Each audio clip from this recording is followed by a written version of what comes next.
were struck by lightning? Just once, though. Just once. See, there was chatter that it might have been twice. I have heard that it was twice also. I think that's on the internet. You can believe very little of what you read on the internet. I don't remember being struck twice. I feel like I would remember that. But I know for sure that I was struck once. My next guest on Soup with Coop is going to be introduced much like I'm introduced every day. This is the brother of Tim, the brother of Nathanael, and the son of Don Hasselbeck. Welcome, Matt Hasselbeck, to Soup with Coop. Does that sound okay, Matt? What's up, man? How are you? I'm doing great. I am having a little vegetable soup today, and I know you have a history with soup. You've done a lot of soup ads in your day. Tell me about it. I do. You know, before we get to that, I got to just say that introduction, that's not how I introduce you. Okay. So our dads were teammates on the 1984 Minnesota Vikings. Correct. And so people say, oh, I heard you knew Peyton Manning when you grew up. I'm like, yeah, but I really knew Cooper Manning. So on Saturdays with the Minnesota Vikings, it was like the last practice before game day. The kids of the players got to go to Eden Prairie and basically play touch football in that in the bubble against the equipment guys, the athletic trainers, the kickers and punters, Jan Stenerud and those guys. And bro, I mean, my dad played a long time in the NFL, and I was teammates with, I was friends with a lot of his teammates' kids. Cooper Manning was the best athlete I've ever been around, dude. Cooper Manning used to run circles around Peyton Manning, myself, my brother Tim, all the equipment guys, Jan Stenerud, Stosh, all those guys. I mean, dude, Cooper, you were like, you were my hero for many, many years, man. Are you free for the next 2 years? Because I don't want another guest. This is it. It's called Soup with Matt. Screw me. This is all you, baby. I get better every year, Matt. And I think I just remember. So like, I forget what grade that was for me. 4th grade. I remember feeling like our next team was the New York Giants, and it's a great team. 85, 86. It's Lawrence Taylor, Mark Bavaro, Phil McConkey, Carl Banks, all those guys.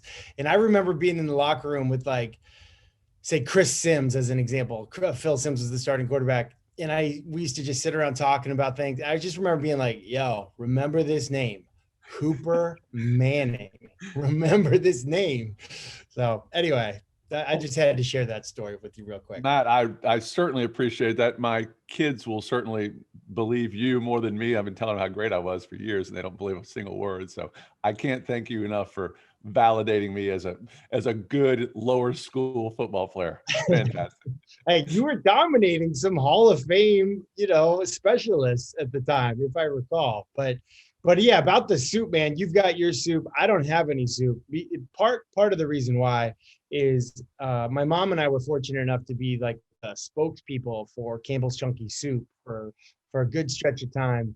And it was wonderful. It was awesome until the day we got fired. But I think I'm souped out a little bit from all the soup that we would eat during the week long of filming commercials up in Toronto. It was like, they're like, oh, you can pretend to eat the soup. We know it's like 6 a.m. and, you can pretend. I'm like, no, I love this soup. I love this soup. But you can have too much of something you like. And so what does a mother-son combo do to get fired by Campbell's Soup? I'm just curious. I'm glad you asked that. So they've got these focus groups, and basically my mom is very beautiful, very young. She had me young, so she's very pretty woman. Well, in their focus, and I look, especially when I had the cul-de-sac going on the head, when I wasn't really sure, should I shave my head? Should I just start losing my hair? What do I do? Their focus group said, well, this is absolutely unbelievable. We don't believe that this could be true, that this old man could have this young mom.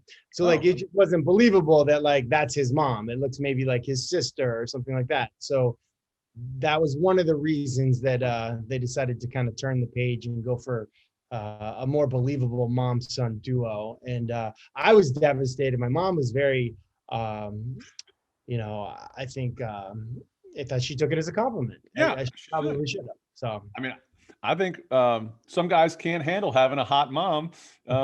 Hey, well, watch your mouth, bro. Sorry. Don would appreciate that, I think. He's got a hot wife. It's great. Seriously, when I was growing up, though, people would be like, yo, bro, how old's your sister? I'm like, what? I don't have a sister. Like, who's that painting, in the jean shorts? I'm like, dude, it's my mom. Like, back off. So, Everybody had that friend who had a mom where like you'd go over there by the pool and everybody would just be kind of like, hey, let's go swimming today. Can we go swimming? yeah, well, we didn't have a pool. That was the NFL years when my dad played, which is like 77 to 85, I guess it is. That's kind of, the guys still had like a second job in the off season, Right. those kind of years. So, it wasn't like the guys today where, everyone's got a pool and a second house and a boat, all that kind of stuff. My dad sold cars in the off season, Royal Yeah. Oldsmobile, just selling, Hey, part of the and deal. we drove Oldsmobiles, Yep. station wagons. My dad was almost 6'8", so we didn't fit in a lot of cars. 3 boys in the back seat. We needed that third row of seat facing the other way. The way back. Brothers, they probably would like pretend that they got motion sickness so they didn't have to sit in the way back. But no cell phone. We're playing like bingo on the highway. Looking for signs and cars, things that, going alphabet bingo, that kind of stuff. Kids today, they don't even believe it. They're like, yeah, right, Dad. That can't be true. Matt, it's amazing the parallel lives we've lived in some ways with both our dads playing in the NFL, both, having 3 boys, all of us competing, playing, loving sports. 4 out of the 6 play in the NFL, play quarterback. I mean, it's kind of insane.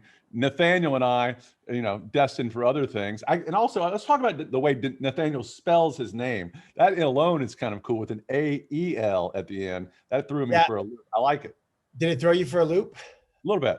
Okay, well, that's how they spell it in the Bible. So you just outed yourself. You need to get in the Bible a little bit more. The New Testament there, Coop. Okay. Well, that's right. I'm an Old Testament. I'm a Job guy. I'm an Old Testament. What's the show? Arrested Development Job, or like Job in the Old Testament, or both? I'm a fan of both. Big fan of both, actually. No, Nathaniel's awesome. So Nathaniel probably was too good of an athlete. A little bit like you. I know you were a wide receiver. Nathaniel was a wide receiver. I was kind of torn. Like, do I go play wide receiver at this school, or do I go play defensive back at that school? So he ended up choosing to go play wide receiver at Boston College. I think he probably had some bigger, better, like at the time, like nationally ranked schools that were interested in him as a DB, but he didn't want to play DB, he wanted to play wide receiver. He knew his ranks. So he gets to BC, and in no time he's playing corner. So like, it didn't really work out that way. So, people say, quarterback's the toughest position to play in all of sports. Not really. I mean, if you've got a skill set of a quarterback and you're trying to go play corner and cover a guy like Santana Moss or something like that, good luck to you. That's the hardest job in all of sports. So it's sort of funny because Nathaniel's probably the best athlete in our family. And yet if he was a quarterback, he'd be the fastest. And if he's playing corner, it's like, well, you're not the fastest. You're one of the slower. So, but he's the life of the party. And, we love him to death. He's very successful. He's selling real estate out in Seattle. And, if you were to ask my kids who the coolest person in our family is, there'd be no hesitation. Nathaniel would win that battle. I kind of like that I have more in common with Nathaniel every day. It's cool, I definitely. And he's got his hair. That's the other thing. Me and Tim, no hair. Nathaniel's he's still going strong. You guys. Hang on one second, Matt. I think someone's at my door. Hang on. It's a heck of a belt you got there, Coop. I apologize. I'm alone. No one's here. So, and of course, it's always something. Hey, I like your belt, though. I like your belt. Yeah, it's kind of, festive. Aggressive. It's aggressive. It's you're confident. Yeah. Do you have ambitious hiring goals for the last quarter of 2022? With a powerful hiring partner, big goals are no big deal. You need Indeed. Indeed is the hiring platform where you can attract, interview, and hire all in one place. Find top talent fast with Indeed's suite of powerful hiring tools like Indeed Instant Match, assessments, and virtual interviews. Indeed makes hiring all in one place so easy because it takes 10 minutes or less for most small business employers to post a job according to Indeed Data US. Indeed also has a jaw-dropping pool of talent. In fact, 3 out of 4 US online job seekers search for jobs on Indeed each month, according to ComScore. Join over 3 million businesses worldwide using Indeed to hire great talent fast. Start hiring now with a $75 sponsored job credit to sponsor your job post at Indeed.com/soup. Offer good for a limited time. Claim your $75 credit now at Indeed.com/soup. Need to hire? You need Indeed.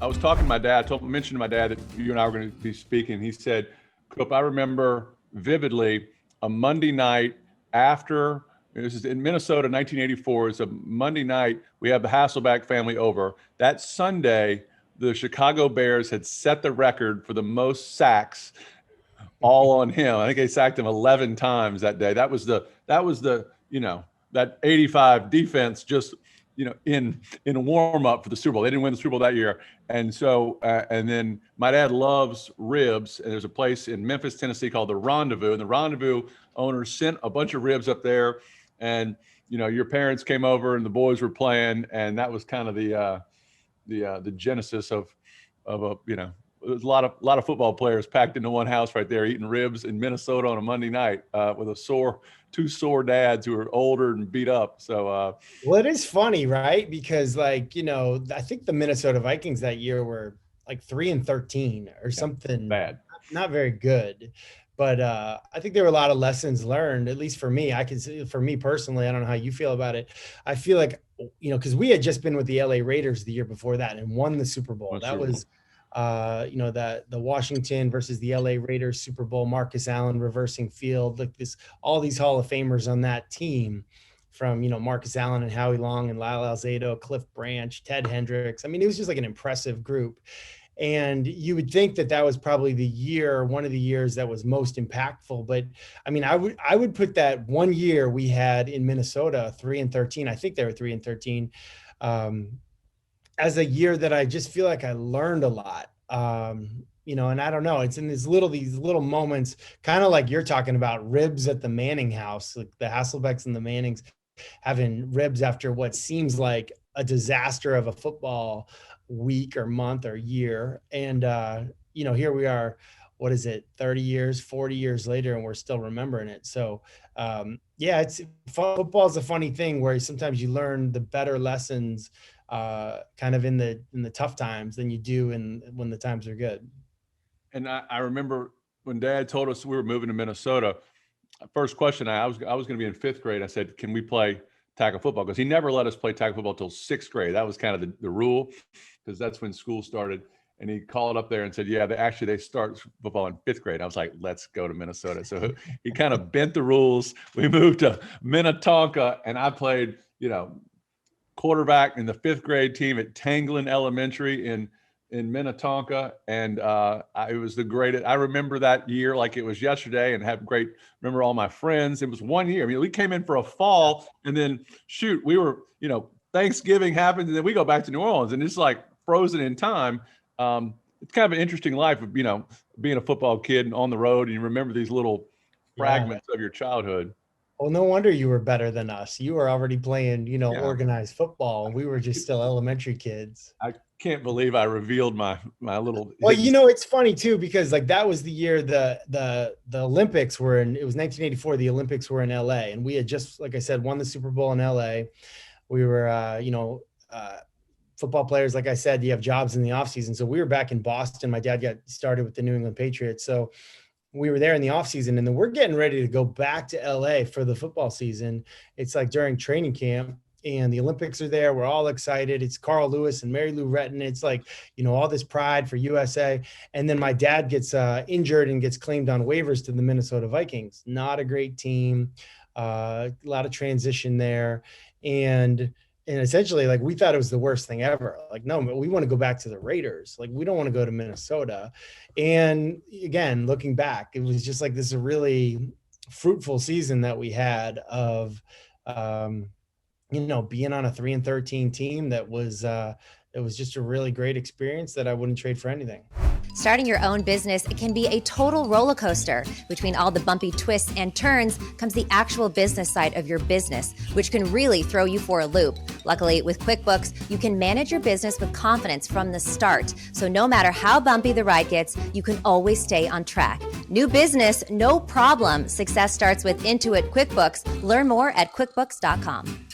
All right, people, we're brought to you by Caesars Sportsbook, the greatest sports betting app of all time. See, it's not just about the daily promos, odd boosts, or the hundreds of ways to wager. It's about the immortal words of Caesar himself: you bet, you get with Caesars Rewards. Every bet you place on the app, no matter the outcome, earns towards exclusive perks at Caesars Rewards destinations everywhere. Hotel stays, concert tickets, bonuses, and more. Download the Caesars Sportsbook app, become a Caesars Rewards member today, and get more with every wager. Must be 21 or older to gamble. Gambling problem? Call or text 1-800-522-4700. Matt, you had there's so much to talk about here. A couple of highlights. Obviously, you go to Boston College, 6th round pick. You're a backup with Favre for a couple of years. And, anytime you get a chance to talk about Brett Favre and what he was like to be, to know early on in his career, early on in your career, any stories pop up out of the gates with Brett? Yeah, well, like similar thing. When I was at Boston College, I went there to play for Tom Coughlin. I said, Coach, you're going to be here for, my entire time at BC. There's rumors you're going to be the next head coach of the New York Giants. Like, I want to know that you're not leaving for New York. He's like, hey, listen, I promise you, I will not leave here for the Giants job. I said, okay, great. I'm coming to BC. Well, after my first year, he goes and he's the head coach of the Jacksonville Jaguars. So I probably should have been way more specific in my question to Tom Coughlin. So, but really what happened is I had all these different coaches in my 5 years at BC. One of my coaches was this guy, Dirk Cutter. Dirk Cutter, great coach. He was my coach, my position coach for a stretch, and then left. And I had 3 different head coaches. I had probably 5 different position coaches. Well, when it came time for me to get invited to the combine and do that kind of stuff, I didn't get invited to the combine. So I was disappointed. So I'm going to have a pro day. Well, only one coach even shows up for my pro day. It's the quarterback coach for the Green Bay Packers, this guy named Andy Reid. And the only reason that he showed up for my pro day is that he happened to be talking to this guy, Dirk Cutter, that he coached with at Missouri. And he said, hey, how's it going? What are you doing? I'm getting ready for the quarterbacks that in the draft. Who you got on your list? I got, a long list of guys. I don't know. Hey, check out this kid Hasselbeck at Boston College. And so he tells him that I'm nowhere near the top of this list. I'm probably at the bottom of the list. Andy Reid watches the film. He's the only guy that comes to my pro day. And so, when he comes to my pro day, there's snow on the ground. At the time, Boston College didn't have an indoor facility. He says to me, he's like, hey, listen, you want to go outside and throw in the snow? And I'm like, yeah, let's go. I've been training. And he's like, all right, that was a test. I'm not going out in that snow. It's a blizzard out there. I just need to know that you'd be willing to go out there and throw in the snow. So we end up just talking football for a short amount of time before he goes back to Green Bay. And a lot of the stuff he's telling me is stuff about their quarterback, this guy named Brett Favre, who just was in his 2nd consecutive Super Bowl, his 3rd consecutive MVP. And what I really heard from him was leadership. Like, this guy is a leader, like the intangibles. People talk about quarterback intangibles all the time. And really, that was the advice that Andy Reid gave me. When you get to Green Bay, if we draft you, you don't learn from this guy's mechanics, maybe his decision-making. Learn the things that people call intangibles, how he knows the name, first and last name of every person in the building, from upstairs in management to people who are clocking in an hourly wage, like the way he treats people, the way he motivates the huddle without them even really knowing that he's motivating them, the way he intimidates the opponent without saying a word. And then, like, the biggest thing that I realized when I got there, number one, Brett was incredibly humble. Remember the first day I meet him, he's like, hey, how you doing? My name is Brett. I was like, yeah, I just took down the poster of you that I had in my room all through high school because I knew I was going to be your teammate. But he was very humble. But then the biggest thing, and I learned this probably probably most clear from Mike Holmgren, that playing the quarterback position, it's an art. It's not a science. You're an artist. You're not a blacksmith. You're not a mathematician. It is an art, and you paint your canvas, and nobody was better at that, in my opinion, than Brett Favre. Brett Favre would sometimes do what you would expect him to do. And then other times he would do what you wouldn't expect him to do. And that made him very, very difficult to defend.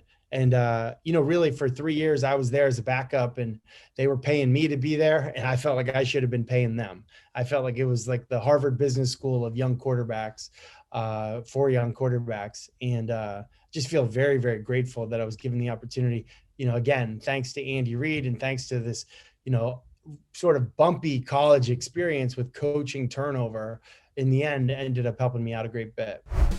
It's the best time of year. Football season is in full swing. Basketball and hockey have returned, and nothing beats seeing your favorite team live. Make up for lost time and go enjoy a game. Vivid Seats, the official ticketing partner of ESPN, is offering you $10 off your first $100 ticket purchase with code SOUP. That's code SOUP. Download the app or visit vividseats.com today. Vivid Seats, life happens live.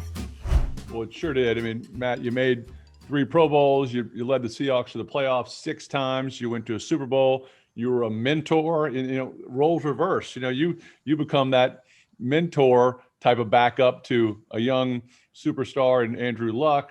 You've lived a long, dog years in football terms, and it's been fun watching you progress and watching you now on TV.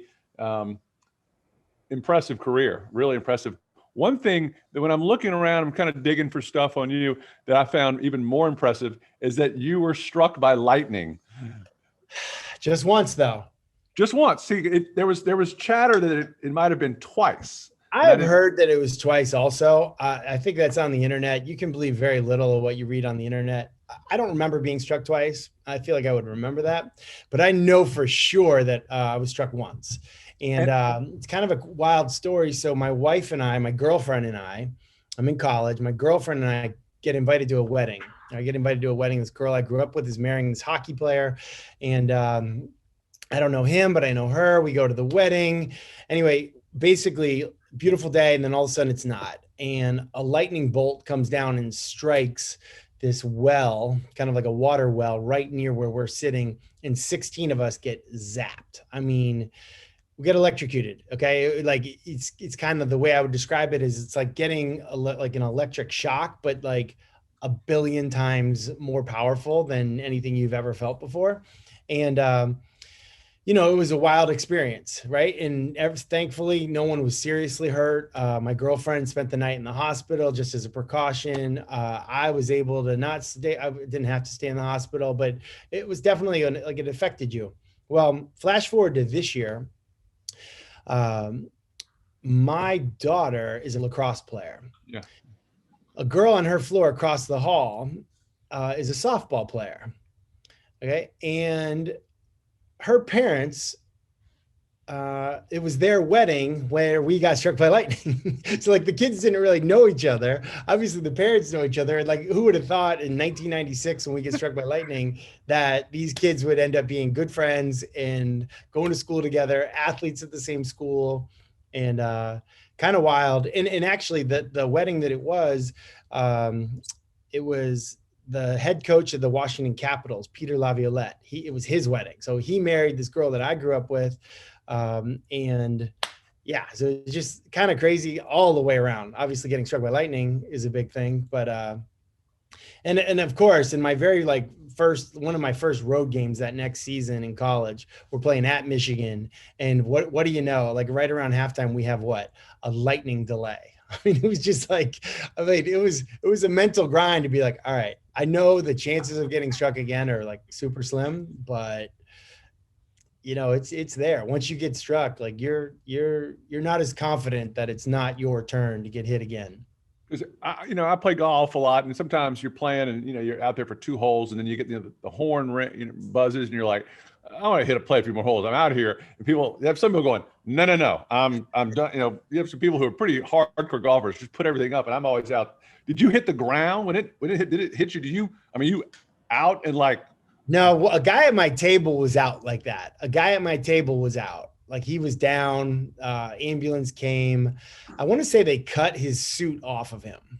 Like I don't, it was kind of a blur. No, mine was interesting. Like I felt it come up through my toes to like up to my knees. I was sitting and then back out my toes. It was like, I didn't have shoes or socks on at the time. Like I mentioned, like the weather got bad. It was raining. It was wet. It was like an outdoor wedding, a tent. And it was like, it was a wedding. We're just gonna have a good time. We're gonna have fun. We're gonna be on the dance floor. Like, it's all good, like whatever. So the lightning strikes and it comes in your body and out your body, and it hurts for the moment, but there's no like residual pain after, if that makes any sense. right. It's like, like if you hit your thumb with a hammer, like it hurts obviously when it happens, and then it hurts for hours after that. That's not really what lightning was like for me. So, but there was a guy that was out. I mean, it was, like I said, I heard that he returned to the wedding reception though. So I did not return to the wedding reception. It was, I was kind of hoping that I would have one of these like experiences where my hair started growing back or something like that. Yeah. That also did not happen, but I'm looking, and maybe I think I see a few, well, I hope after this interview, there's not a lot of residual pain. I can't thank you enough for being, sharing some almost soup with me. You're my first guest to actually say I'm souped out. I can't even go. You have water bottles. Do you ever put a little, how many of those water bottles do you drink a day? I go with 1.5 of these. This is 128 ounces of water. It says roughly, I'm not sure how accurate this is, but yeah, hydration is, I don't know. Like I read a thing where TB12, Tom Brady was like, oh, my number one thing is hydration. And I thought, well, shoot, when I was playing, I played till I was 40, like I was really good at hydration. Now that I'm done playing, I think I'm really bad at hydration. I drink more coffee than I drink water. And when I was playing in the NFL, I'd sit in meetings all the time, run game installation, blitz meeting, pass game installation, like all these meetings. And just to pass the time, I would just drink fluids. I would drink water. I was like really good about that. And so I feel like, okay, I need to make some like healthier choices, and hydration is one of the choices I'm trying to make. Matt, I can't thank you enough. As normally we grade out our soup, we take a sip and say, "Oh boy, this was I prepared." What do you got there? It looks like you got vegetable soup. I'll tell you my go-to soup right now though is tomato soup from Panera. Okay, so my wife and I love Panera. Like order on the app. It's like less than 10 minutes. Panera is ready. We'll get a sandwich and a soup, and our go-to is this tomato soup. It comes with a very nice French baguette, which is amazing. And usually my wife doesn't want hers, so I get mine. And it comes with croutons. I usually don't do the croutons because the French baguette is so good. And the soup is so good that I actually take my smokehouse barbecue with onions sandwich, and I'll dip it in the tomato soup. It's amazing. I mean, it's really good. I'm not sure if it's really that good for me, but because it tastes too good to be good for me, but it's kind of my go-to if I'm having soup. I like to have 2 bowls of soup, so I'm headed to Panera right now. I got my order in. Matt, enjoyed it, my friend. Can't thank you enough. Always fun. Good to see you again, Coop.